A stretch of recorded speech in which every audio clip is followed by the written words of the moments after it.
What's up, bitches, witches, and federal snitches?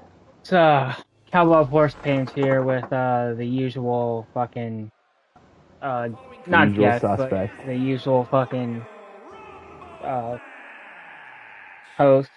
But well, I mean, I guess he wasn't on the last one, but It's the we're usual suspect. This games are. oh yeah. So we have like two topics, technically two, but the second one really pertains to the first one anyway, so it's really just one topic. Um, and that is about how much debt we're in America right now. And let me pull up I Yes. gotta pull up the article real quick. Could talk about this. Like,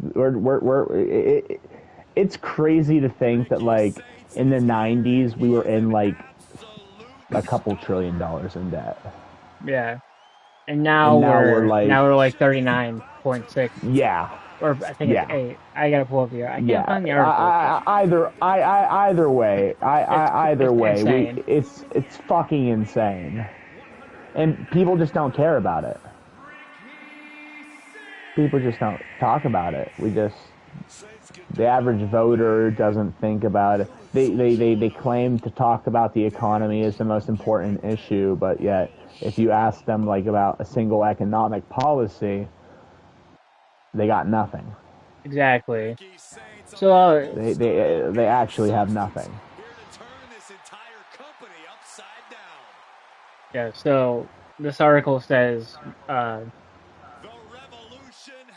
the well, I mean, they do a quote, but I'm not gonna like fucking quote You don't like. have to quote it, yeah. Yeah, the United States government is shoveling money out the door at a breathtaking pace, well beyond the nation's means, with a budget of 7.4 trillion for fiscal year 2026 against expected revenue of 5.6 trillion. That's a shit ton of fucking money, by the way.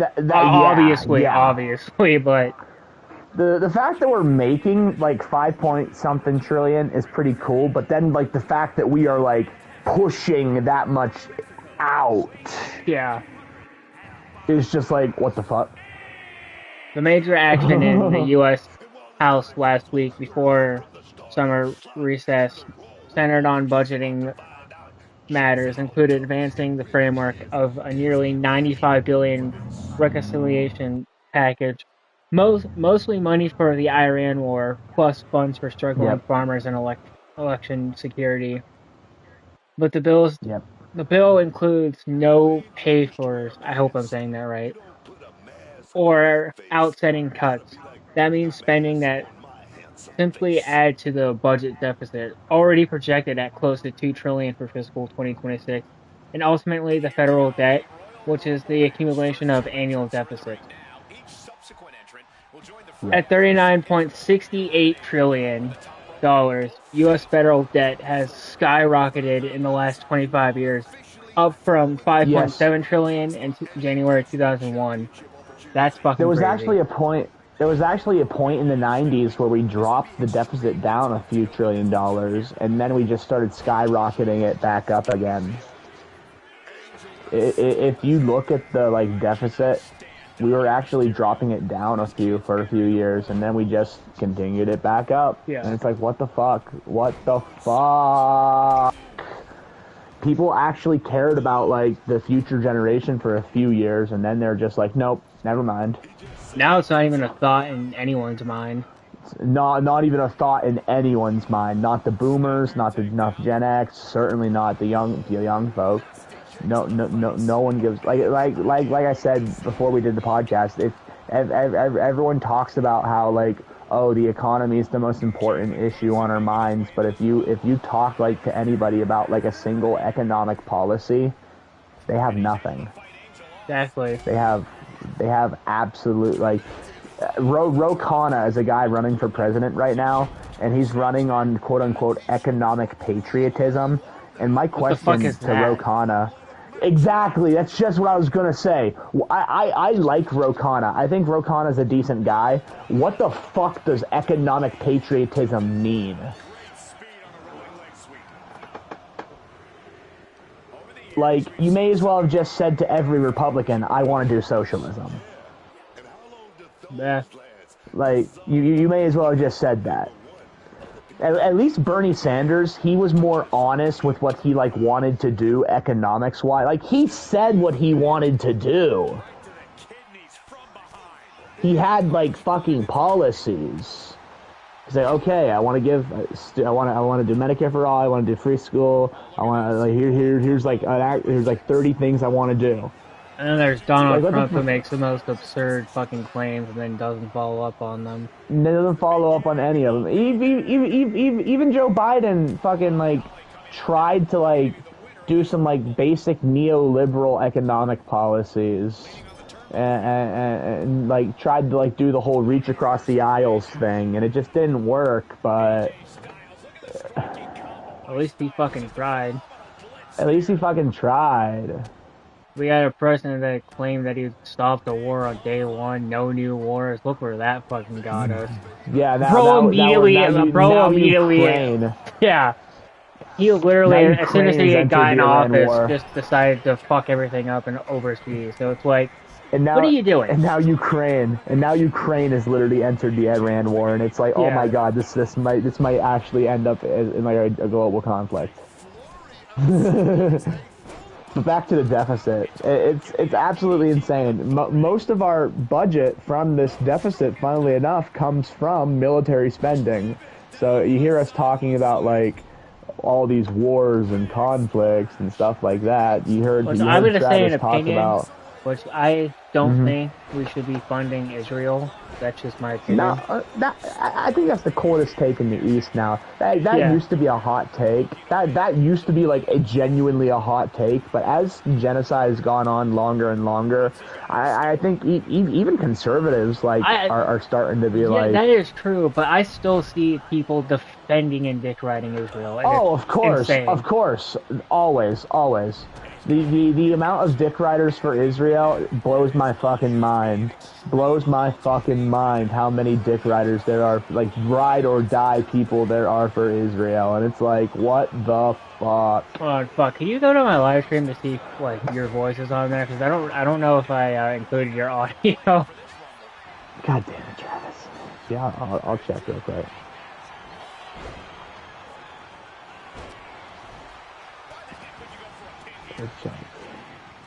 Dude, there's fucking chaos in the ring right now. Holy shit.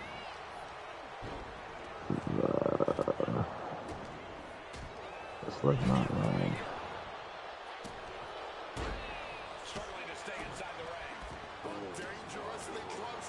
Oh, that's not it. Just type in Cowboy Horse Pants, so I'm sure it'll pop up. There's only one other person with that name. Just type in Cowboy Horse Pants, so I'm sure it'll pop up. There's only one other. It's popping. Yeah, my voice is on there. I heard me go. Oh yeah.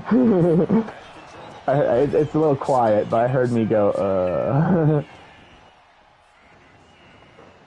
No, like the whole reason, like we'll just casually spend. Like I remember a few years ago we gave there was like a $1 trillion budget package for Israel, and it's like that's why our deficit is so high, because we'll just give countless trillions and billions of dollars to whatever country we want. I think the main issue with this is America is run by some of the richest people. So they have no issues with spending this kind of money, and it's like no. And that's where this comes into play. Is the rich don't give a fuck about us. No, anyone who makes less than them, they don't care, and it's very obvious. It's very obvious because they're really trying to like screw over poor people, and it's working. Like Warren Buffett once said. It's like Warren Buffett once said. Warren Buffett once said it. He said it best. There is a class war, and we're winning. Warren Buffett said it best. There is a class war, and we're winning. He was referring to the fact that there is a class war going on, and the rich people are winning the class war. It's true. Well, it's the truest shit he ever said. And it's probably going to be true for the rest of existence. I mean, I don't want to go commie on this shit, but like, that's history right there. If you want to do like a basic historical analysis, the whole thing of history is the owning class and the working class. That is the struggle of history right there. Yeah. That is the struggle of whether it was slaves and pharaohs, whether it was guild masters and serfs, whether it was kings and peasants, whatever it was, there's the owning class and the working class. That is the struggle. Not to get political. I mean, this is already political, but right, but not to get too political, but yeah, we're trying to keep it light this episode. Although we've never really talked about politics on this podcast. Not trying to keep this episode a little light, guys. We're just talking about the fucking deficit. Yeah. But no, like the whole reason why it's so high is because just like me right now, the whole reason it's so high is because of it's the military budget. We spend like upwards of 50% of our government budget is based on the Defense Department. So like, some would say that's a good thing, but some would say it's a good thing. Some would say it's a good thing, and I don't even necessarily disagree. It's just what we're using it for. It's just like what we're using it for. Like, imagine if well, especially because they're also just defunding education on top of that. So it doesn't really help its case. Imagine if the Army Corps, because like the Army Corps of Engineers technically counts as like the Defense Department. And the Army Corps of Engineers build shit in our country. They build like water reservoirs and like dams and bridges and shit like that. Imagine if the defense budget went to like the Army Corps of Engineers. Yeah. You know? Imagine how much shit could be built. I'm just saying. Like, they're a part of the defense budget. But you don't see any like infrastructure projects going on at like Woodcock Dam or something like that. And that's built by the Army Corps of Engineers. That was built by the Army Corps of Engineers. You don't see anything built at Woodcock Dam by them, or a lot of places, to be honest. Well, I just feel like people just stop giving a fuck about military in general. People just stop giving a fuck. Yeah. Like you ask the average voter about a specific issue, and if it ain't like the current thing, they don't care. If it ain't like what's been drip fed into their algorithm, they don't care, dog. Yeah. And that worries me.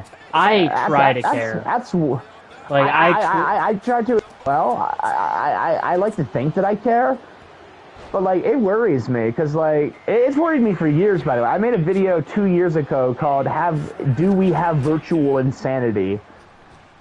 And the premise of it was like, have we gone to a point where like information has like there's too much information out there, essentially. I think that was the start of it. I think it's reached a point to where people... I'm not the first person to think this. Metal Gear Solid 2, like Metal Gear Solid 2, which came out in 2001, was asking this question. I just feel like people are too chronically online, and the people that are chronically online look into things that aren't exactly necessarily true, and they think that it's fact. It gets drilled into their brain, and then they think that's the new normal. And natural selection can't solve that problem. No, it just can't. It can't. Not like when you live off of like memes and half truths. I don't want to sound like an old head, but I feel like social media ruined everything. To an extent. Like, I don't disagree. People are too comfortable saying violent and vile shit behind their keyboard online. Yes. I think in the communication age, it has been proven that humans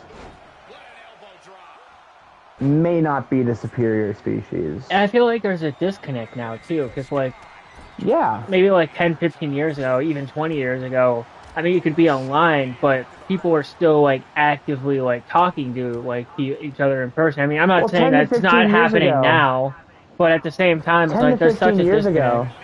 ago, 10 to 15 years ago, all there really was like a few chat rooms, blogs, and like Facebook. Yeah. Now there's like so many different social media platforms out there. It's like, what the fuck? And a lot of them are trying to be like Twitter. And a lot of them are trying to be like Twitter or TikTok. A lot of them are trying to be like Facebook. Yeah. A lot of them are YouTube, of them are for just example, like, they're trying to be TikTok now.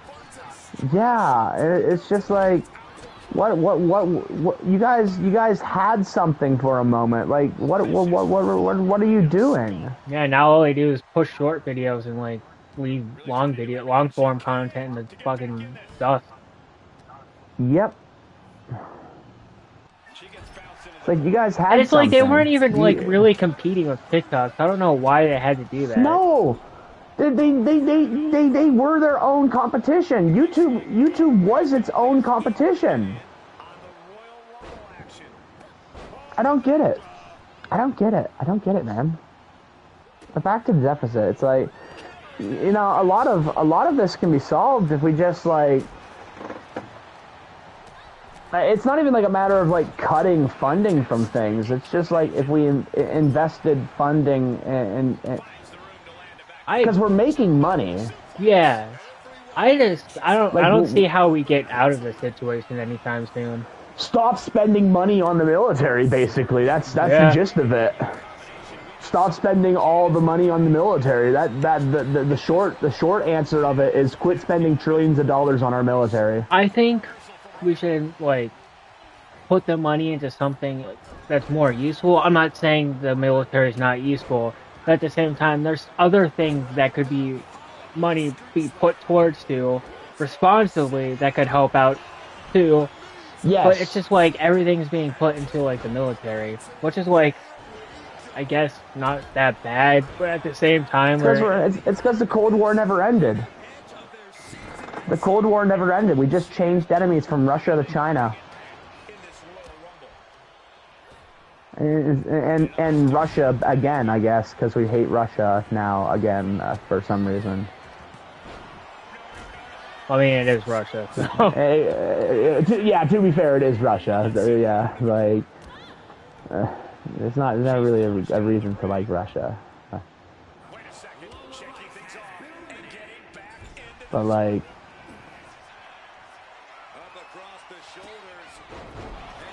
I don't know, I think I'm gonna end the stream now. That was a pretty good stream. That was a pretty good one.